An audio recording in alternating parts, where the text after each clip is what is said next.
Hello everyone, good morning. তোমরা সবাই কেমন আছো? আমি ভালো আছি। আজকে রবিবার, আজকে কার্তিক পুজো প্লাস জিতু পুজো। আমাদের বাড়িতে আর জিতু পুজো হবে, তারই আয়োজন চলছে। এখানে মা হলুদ তুলছে। আমাদের বাড়িতে জিতু পুজো, তার আয়োজন চলছে সকাল থেকে, কয়েকদিন ধরেই চলছে, কিন্তু সকাল থেকে একটু বেশি চলছে। আমিও গাছ তোলা, হ্যাঁ, হলুদ গাছ লাগে, তাই আমিও উপোসে রয়েছি। খুব বড় কথা এটা। তো হলুদ হয়েছে নিচে। আমাদের ওই বাড়ির আলমারি এই বাড়িতে শিফট করা হয়েছে কালকে।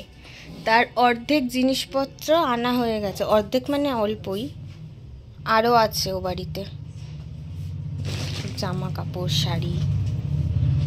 আর এই যে এইদিকে ইতু পুজোর জোগাড় করা হচ্ছে।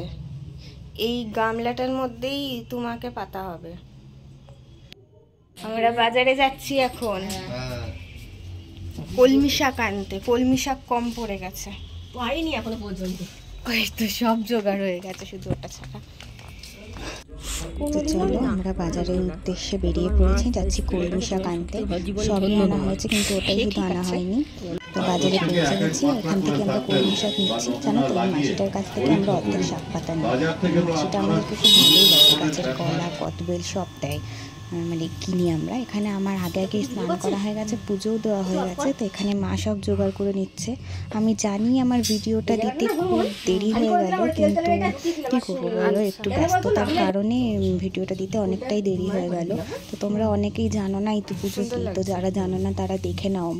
আশা করছি ভালো লাগবে তোমাদের।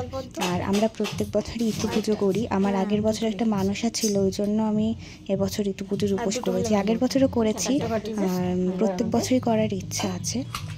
তো চলো, তোমরা আয়োজন দেখতে থাকো। আজ আমাদের দুপুরের মেনু ফেনা ভাত। অনেকের বাড়িতে আজকে খিচুড়ি হয়, মানে নিরামিষ খেতে হয় তো, কিন্তু আমাদের আজকে খিচুড়ি সম্ভব হচ্ছে না। ভালো লাগছে না, আজকে ফেনা ভাত খেতে ইচ্ছা হলো। আজ নিরামিষ কি খাবো, হচ্ছে অনেকদিন ফেনা ভাত খাই না, ওই জন্য সবাই মিলে বললো ফেনা ভাত হবে। আর লাস্টের দিন খিচুড়ি হবে, মানে যেদিন নবান্ন মাখা হয়। এই যে মা ফল ধুচ্ছে।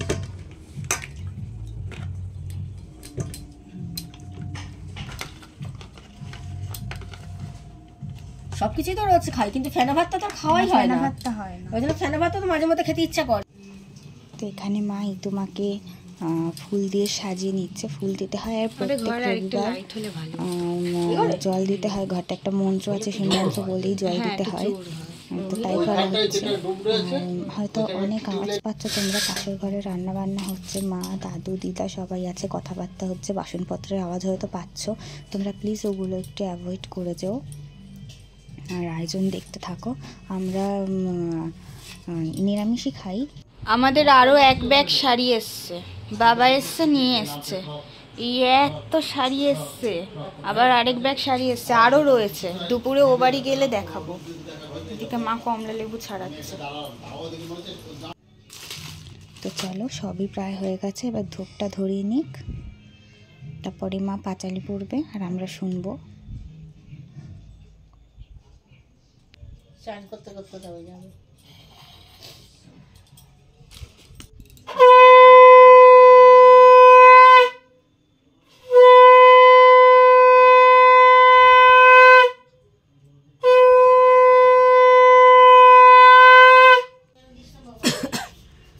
এক দেশে এক বামুন আর বামুনি বাস করত। তাদের ছিল দুটি মেয়ে, উমনো আর ঝুমনো। বামুনি ভারী গরিব, কোনো রকমের দিন কাটে না দিয়ে কি খেতে পারে। একখানা পিঠে দিয়ে বলল, জামা একখানা খেয়ে মুখ মুছে শুয়ে পড়। শুদ্ধ নিয়ে ঘরে এসে বললে, যে বামনি পিঠে। এক ঘটি জল একখানা পিয়ে পেতে দিয়ে একখানা পিঠে এনে বামুনের সামনে দিহরে দিল। বামুন ক রয়ে কি সীমা নেই। একদিন সে দেশের রাজা শিকারে গিয়েছিল। পথে যেতে তার সিপাই লঙ্কার। আরও জামা কাপড় রয়েছে এই বাড়িতেই, যে এই চেয়ার, এই চেয়ার, এই চেয়ার, এই চেয়ারে, এই চেয়ারে নিচের দিকে রয়েছে, আর ওপরে আর পুরনো কয়েকটা জামা কাপড় রয়েছে যেগুলো পরা হয়।